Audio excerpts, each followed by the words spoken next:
What's good, family? It's your boy Big L with another quick forum blast. I'm not going to hold you too long, but I wanted to touch on the Ray Rice situation.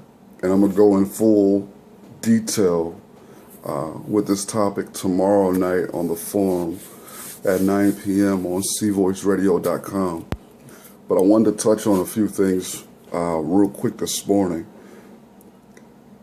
There's a great level of outrage with the releasing of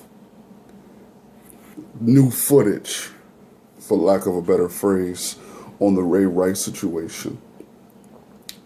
I think the outrage is just because of the crime, but here's some concerns. Ray Rice is a vile, evil coward for doing what he did to his then fiancee, now current wife. No one can dispute that. Now, I've heard all these men and women try to attempt to justify his behavior by saying that she provoked him or yada yada, all these different justifications. I ain't for all that. Whatever. I think it's nonsense, flat out bullshit. Get out of here with that. But what I want you guys to pay attention to is the way the media is perpetuating and placing this story out there is pause for concern for black folk. Now here's the reason why. There has been a large number of entertainers, athletes, whatever, so-called popular folk who have been involved in domestic violence situations, sexual assault, all these different types of issues. But when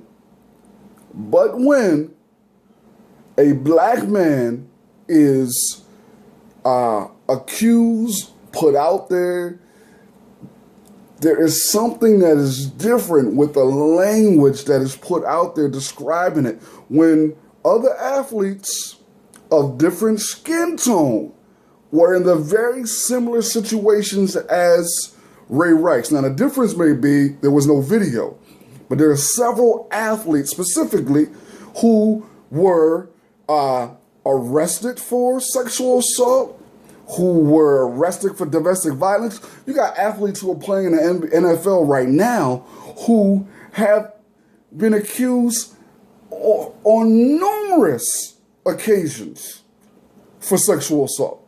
Sexual assault now, we're talking about rape, not just domestic violence, but the number of athletes who are in the NFL and the NBA of different skin tones, white folk who have been accused of sexual assault and arrested for domestic violence is incredibly high.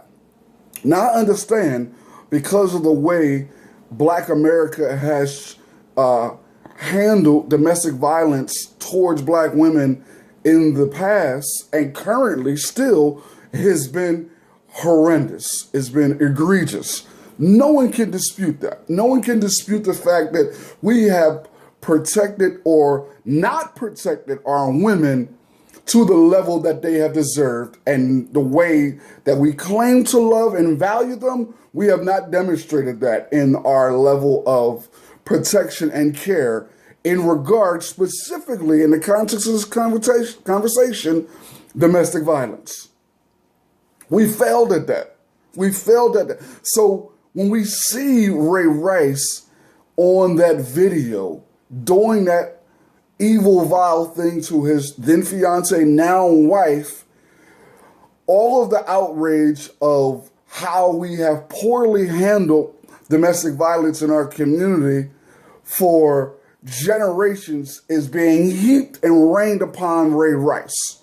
So Ray Rice is taking the full brunt of generations of black men going upside black women's head. That's just the reality. So a lot of the outrage that we're seeing is not even specifically Ray Rice. It could be Hakeem, Malik, John, Joe, somebody's daddy, somebody's uncle, being rained down upon Ray Rice. So he is carrying the weight of so many other black men who have done these type of things to women. And I think that's something that we have to be able to have a dialogue about.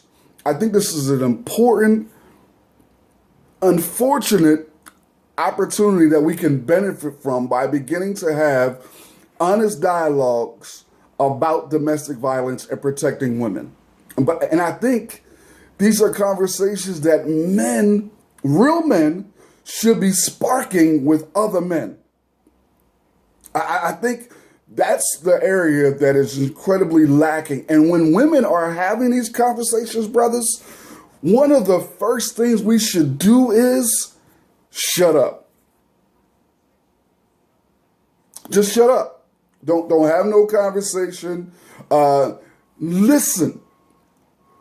Listen, because one of the things that I noticed yesterday is that immediately when a sister began to talk about domestic violence, brothers want to run to a defense place. We want to run to a place of defense. We're listening to defend instead of listening to comprehend, to understand, to gain an insight and knowledge and understanding of where they're coming from.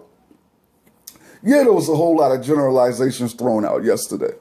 Tons of them, from men and women, understandably. So a lot of people were in a sensitive place because they felt like they were being overgeneralized. But if you weren't or aren't somebody who abuses or has ever abused a woman, if that shoe don't fit, bro, don't put it on. But I think this conversation has to take place. So we got to begin to put Ray Rice's in its proper context. The way the media is portraying it and pushing it and hammering it is completely different than when these type of situations take place with other folk. That's an important factor. The fact that what Ray Rice is going through is his doing, absolutely. If he didn't do this, this wouldn't have took place. He wouldn't be in this position. But we got to make sure that we're able to dialogue about these things in a proper fashion, in a proper manner. It's okay to be outraged. It's okay. But instead of us taking shots and jabs at each other and allow white supremacy to continue to divide and distract us from the big picture of the issue. The big picture is not Ray Rice. The big picture is not Ray Rice. The big picture is violence against women. That's the picture. That's what we should be focusing on. Violence against women, not Ray Rice. The NFL, TMZ, all these people they should not be getting an applause. They should not be getting an hooray, good job, thank you. None of that type stuff.